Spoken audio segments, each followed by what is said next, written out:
Good evening guys. So, nandito naman tayo sa ating kain series.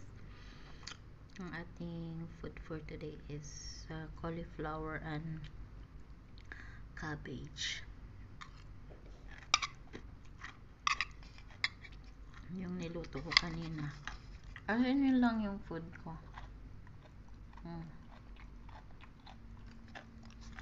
Very crunchy.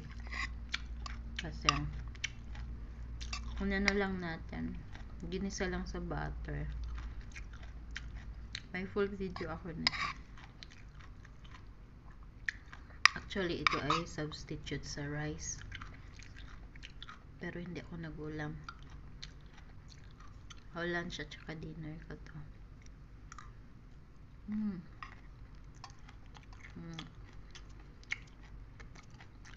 Nagkaroon tayo ng kain series.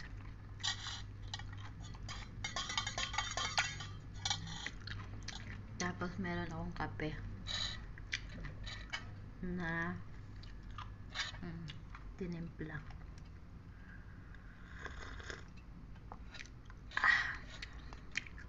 Kasi yung aking gulay is maanghang konti. Dahil dinamihan ko siya ng black pepper. Ayan. Ganda kasi yung black pepper eh. Maraming health benefits yung anghang ng black pepper. Kaya kain tayo.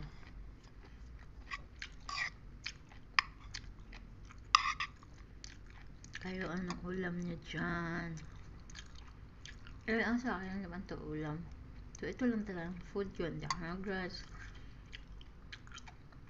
I don't remember kailan ako huling nag-rice. Siguro more than 1 week na.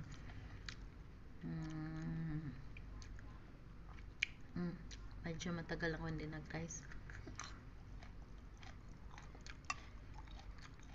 Hindi naman tayo nag-diet. Hindi din naman ako payat kasi hindi naman ako nagpapayat eh. Hindi kasi maganda yung payat.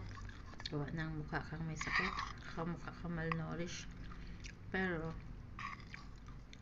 nag-eliminate ako ng kain ng rice kasi kapag kumakain ka ng kanin, lagi kang nagugutom.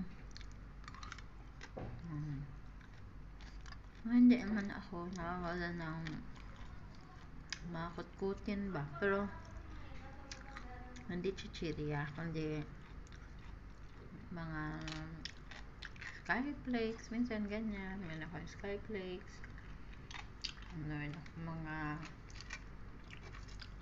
ganito, butter cookies. Ngayon meron akong otap.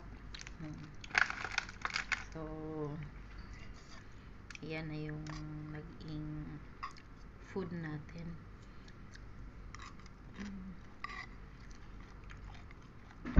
Kasi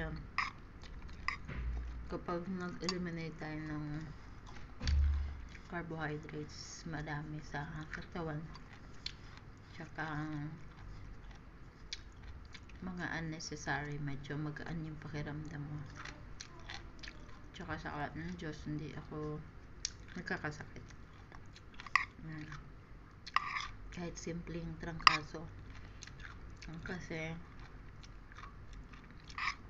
hindi mo naman kasi kailangan na maghanap ng masarap na pagkain, kundi kailangan mo maghanap ng pagkain na kailangan ng katawan mo. Ang nun is simplihan mo lang yung buhay mo para ikaw ay mabuhay na matagal at hindi magkakasakit. Ayun lang. Sana kayo din. Maraming salamat sa nanonood. Good night everyone.